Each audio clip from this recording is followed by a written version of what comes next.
صلی اللہ علیہ وسلم نے فرمایا منی خارج ہونے کی صورت میں غسل ہے۔ غسل کب کب کرنا ہے؟ منی خارج ہونے کی صورت میں غسل ہے۔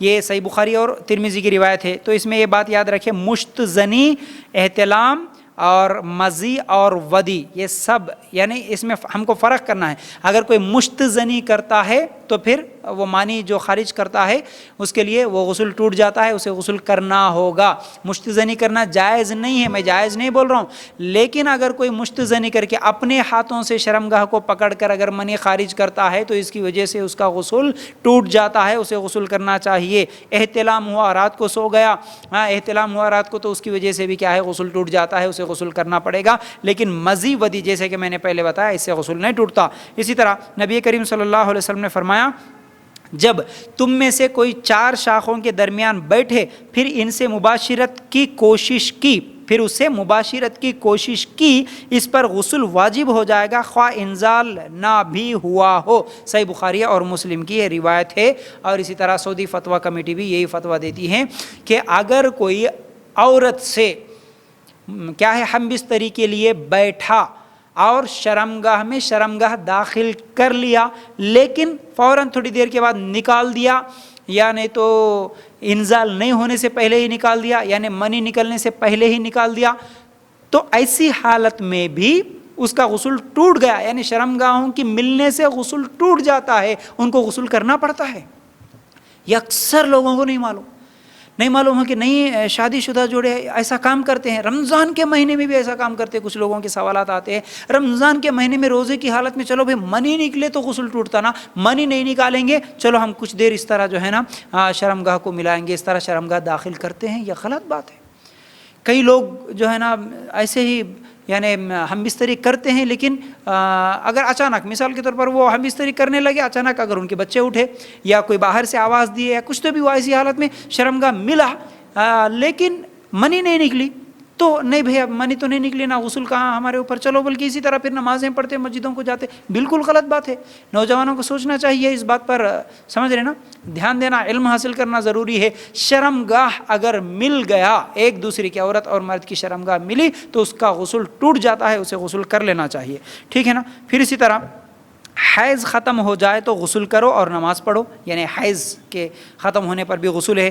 پھر اسی طرح نفاس بھی جب رک جاتا ہے تو نفاس کا خون تب بھی غسل ہے۔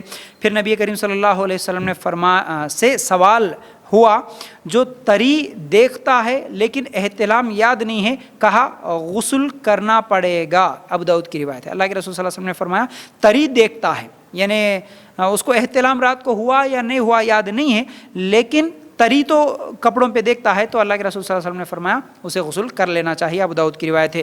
نبی کریم صلی اللہ علیہ وسلم عورتوں کو احتلام ہو جائے تو بھی غسل فرض ہے بولے، یہ حدیث صحیح مسلم میں ہے، تو عورتوں کو بھی اگر احتلام ہو گیا تو وہ بھی غسل کر لے گی۔ افضل غسل کب کب افضل ہیں؟ اب فرض نہیں ہے لیکن افضل کیا ہے؟ ایک جمعہ کی نماز کے لیے غسل کرنا افضل ہے، صحیح بخاری اور مسلم کی روایت۔ اسی طرح عیدین، عید کی نماز کے وقت اور میت کو غسل دینے کے بعد غسل کرنا افضل ہے، ضروری نہیں ہے، ترمذی کی روایت۔ اسی طرح احرام باندھنے کے بعد، پھر اسی طرح استحاضہ عورت کے لیے، پھر اسی طرح جو غشی کھا کے بے ہوش ہو کے گر جاتا ہے اس کے لیے بھی غسل کر لینا افضل ہے۔ اچھا، غسل کا طریقہ، غسل کیسے کرنا؟ صحیح بخاری اور مسلم کی روایت کے مطابق سب سے پہلے اپنے ہاتھوں کو دھو لینا ہے، کیونکہ اپنے ہاتھ میں کچھ گندگی لگی ہوئی ہوتی، ٹھیک ہے، ہاتھ دھو لینا۔ اس کے بعد شرمگاہ دھو دینا ہے بائیں ہاتھ سے۔ اس کے بعد وضو کرنا ہے، ٹھیک ہے نا، وضو کرنا مکمل جیسے ہم نماز کے وقت وضو کرتے، لیکن صرف پیر نہیں دھونا، ٹھیک ہے۔ اب وضو کرنے کے بعد سر پر پانی ڈالنا، سر کو بھگانا، اس کے بعد دائیں جانب پھر بائیں جانب پورے جسم کو بھگو لینا، پھر اس کے بعد صابن لگانا، جو بھی کرنا ہے کر لے کے اس کے بعد اپنے پیر دھو لے کے باہر نکل جانا۔ یہ غسل کا طریقہ اتنا ہے، سمپل ہے، ٹھیک ہے، یاد رکھ لو۔ تو نبی کریم صلی اللہ علیہ وسلم نے فرمایا مرد اپنے بال اچھی طرح دھوئے، پانی جڑوں تک پہنچے، لیکن عورت کے لیے بالوں کا کھولنا لازم نہیں ہے، 3 لب پانی ڈالنا کافی ہے، یا ابو داؤد کی روایت ہے۔ 3 چلو پانی ڈالو، یہ صحیح مسلم کی روایت ہے۔ اگر غسل جنابت ہے، جنابت کا غسل لے رہی ہے عورت، یعنی رات کو ہم بستری ہوئی شوہر کے ساتھ، تو اب صبح کو وہ غسل کرے گی، تو ہر رات جس کے لمبے بال ہے اب وہ صبح کے وقت روزانہ پانی کیا نا اپنے بالوں کو کھولنا اور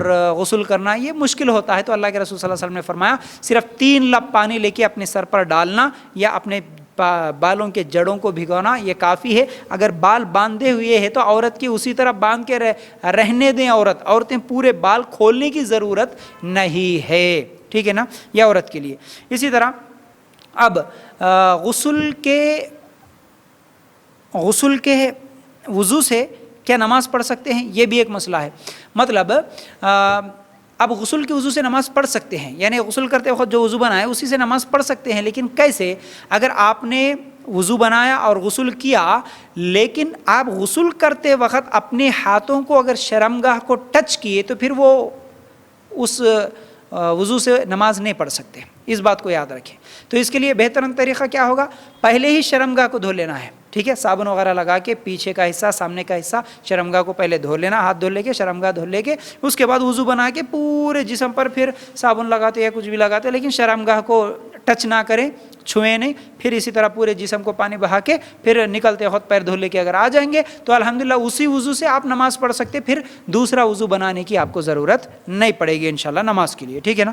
تو بہرحال اب غسل حیض کا طریقہ، اسماء رضی اللہ تعالیٰ عنہا نے نبی کریم صلی اللہ علیہ وسلم سے غسل حیض کے مطابق سوال کیا تو آپ نے کہا پہلے پانی میں بیری کا پتا ڈالو، پھر اچھی طرح ملو حتیٰ کہ پانی بالوں کے جڑوں تک پہنچ جائے، پھر سارے بدن پر بہاؤ، پھر خوشبو لگی ہوئی روئی لے کر ان سے پاکی حاصل کرو، اس سے پاکی حاصل کرو، یعنی خوشبو لگی ہوئی روئی لے کر اس سے پاکی حاصل کرو۔ اسماء رضی اللہ تعالیٰ عنہ نے پوچھا روئی کے ٹکڑے سے کیسے پاکی حاصل کروں؟ نبی کریم صلی اللہ علیہ وسلم نے فرمایا سبحان اللہ، اس کے ساتھ پاکی حاصل کرو۔ عائشہ رضی اللہ تعالیٰ عنہ نے اس وقت کہا، ہلکی آواز سے بتایا کہ خوشبو والی روئی حیض کی جگہ پر لگا دو، صحیح بخاری اور مسلم کی روایت۔ تو کیا معلوم ہوا؟ حیض کے غسل کے لیے طریقہ الگ ہے، جنابت کے غسل کے لیے طریقہ الگ ہے۔ حیض کے غسل میں پورے بال بھگائے گی عورت، جنابت کے غسل کے لیے پورے بال کھولنے کی ضرورت نہیں ہے، ٹھیک ہے۔ حیض کے لیے مگر پورے بالوں کو بھگانا، جڑوں تک پانی پہنچانا یہ ضروری ہے، ٹھیک ہے نا۔ پھر اسی طرح نبی کریم صلی اللہ علیہ وسلم نے فرمایا بے شک اللہ حیادار ہے اور پوشیدہ ہے، اور حیا کو ہی اللہ تعالیٰ پسند کرتا ہے، لہٰذا جب تم میں سے کوئی غسل کرے تو اسے چھپنا چاہیے۔ ابو داؤد کی روایت، چھپ کے چار دیواری کے اندر، چھپ کے حمام کے اندر ہی غسل کرنا، ایسا نہیں ہے کہ بازار پہ، روڈ پہ، نل پہ جہاں دکھے وہاں، یا تالاب وغیرہ میں کود کے جو ہے نا وہ بے شرمی بے حیائی کا مظاہرہ کرتے ہوئے جو ہے نا غسل نہیں کرنا بہتر ہے، ٹھیک ہے۔ پھر اسی طرح بچے ہوئے پانی سے غسل کر سکتے ہیں، جیسا کہ اللہ کے رسول صلی اللہ علیہ وسلم اپنی اہلیہ میمونہ کے بچے ہوئے غسل جنابت کے پانی سے غسل کر لیے تھے، صحیح مسلم کی روایت، ٹھیک ہے۔ اکٹھے نہانے کے تعلق سے بھی عائشہ رضی اللہ تعالیٰ عنہ کہتی ہیں کہ میں اور نبی کریم صلی اللہ علیہ وسلم دونوں ایک ہی برتن سے غسل جنابت کر لیتے تھے، صحیح بخاری اور مسلم کی روایت۔ مطلب میاں بیوی ایک ہی حمام میں ایک ہی وقت جو ہے نا بیٹھ کر غسل کر سکتے ہیں، یہ جائز ہے، ٹھیک ہے۔ جنبی غسل یا وضو سے پہلے سو جائے تو کوئی گناہ نہیں، افضل وضو کر لینا، یہ سعودی فتویٰ کمیٹی کی طرف سے، یعنی جنابت کی حالت میں سو سکتا ہے، اسی حالت میں صبح کو غسل کر سکتا ہے، لیکن افضل یہ ہے کہ پہلے غسل کر لینا۔ کھانا، نبی کریم صلی اللہ علیہ وسلم جنابت کی حالت میں کھانے کا ارادہ کرتے تو دونوں ہاتھ دھو لیتے، کھا سکتے ہیں، یعنی رات کو، یہ رمضان میں اکثر مسئلہ پیش آتا ہے، کیا ہے رات کو کیا ہے ہم بستری ہوئی اور صبح سحری کرنا ہے، تو اسی حالت میں آپ سحری کر سکتے ہیں، کھانا کھا سکتے ہیں، اس کے بعد میں غسل کر سکتے ہیں، ٹھیک ہے نا۔ اسی طرح نبی کریم صلی اللہ علیہ وسلم ایک ہی غسل کے ساتھ اپنی کئی بیویوں کے ساتھ مباشرت کرتے تھے، صحیح مسلم کی روایت، سمجھ رہے نا۔ تو معلوم کیا ہوا، ایک ہی غسل ایک بیوی سے ہم بستری کرے، ایک سے زیادہ اگر بیویاں ہیں تو غسل نہیں کرے اور دوسری بیوی کے پاس گئے اس سے بھی ہم بستری کرے، ایسا کر سکتے ہیں، جائز ہے۔ سحری بھی کر سکتے ہیں، ٹھیک ہے، غسل کیے بغیر ذکر کر سکتے ہیں، سلام کر سکتے ہیں، بات چیت کر سکتے ہیں، صحیح مسلم اور ابن ماجہ کی روایت ہے۔ کھڑے ہو کر بھی نہا سکتے ہیں، بیٹھ کر بھی نہا سکتے ہیں، پورے کپڑے اتار کے بھی نہا سکتے ہیں، یہ بھی یاد رکھو۔ بہت سارے لوگ نہیں پورے کپڑے نہیں اتارنا ہوں گا، تھوڑے کپڑے رکھنا، انڈر ویئر وغیرہ رکھنا ہے، پورے کپڑے اتار کے نہیں نہانا، اور عورتوں کے لیے خاص طور سے سمجھتی ہیں کہ ٹھہر کے نہیں نہانا، کپڑا باندھ کے نہانا، اس طرح یہ سب چیزیں غلط ہے۔ ٹھہر کے بھی نہا سکتے، پورے کپڑے اتار کے بھی نہا سکتے ہیں۔